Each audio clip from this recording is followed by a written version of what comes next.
Turning back now to those satellite images showing just how many troops Russia has amassed near Ukraine. Holly Williams reports on how Ukrainians are gearing up for a potential invasion. Ukraine's border with Russia is quiet. For now. We saw a snowplow, but no war machines.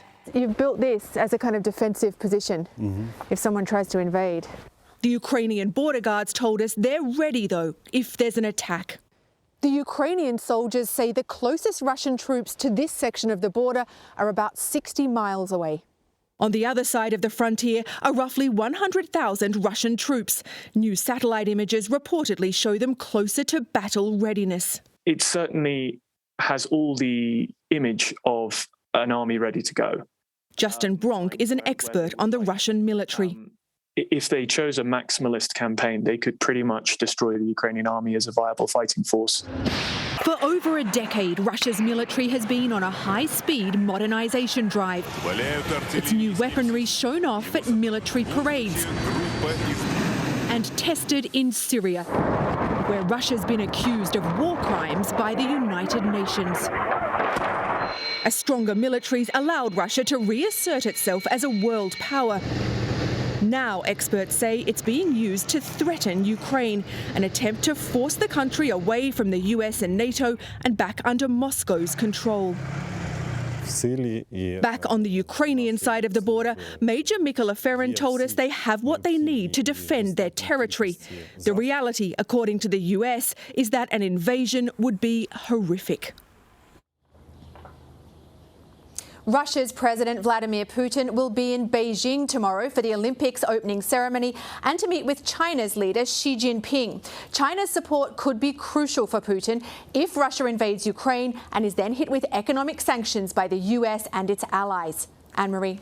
Holly, let's follow up on that a little bit. Do we know if the two countries, China and Russia, have any sort of agreement? And, you know, you talk about the impact. I guess China could take the sting out of sanctions. How could China's support undermine whatever the U.S. and NATO allies have planned?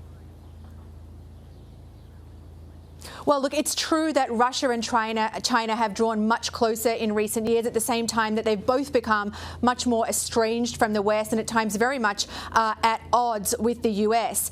In fact, some people even look at the current situation and see a kind of new line being drawn in what amounts to a new Cold War. So if you're Vladimir Putin and you're considering invading Ukraine, and remember, Russia says it has no plans to invade Ukraine, but if you're Vladimir Putin and you have this situation on your hands, you probably want to go and talk to China's leader Xi Jinping, not just politically to make sure that you have his support, or at least not his objections, but also economically, which is what you're getting at with that question, because the US has threatened swift and severe consequences if Russia invades Ukraine. That will predominantly be in the form of sanctions and other economic measures. And if you're Vladimir Putin, you're probably hoping that China can help offset the impact of those sanctions if they hit, whether it be in banking or the supply chain.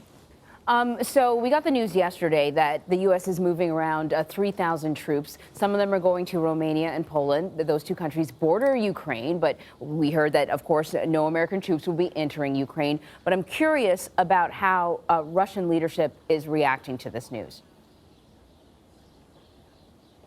Yeah, Russia's condemned it.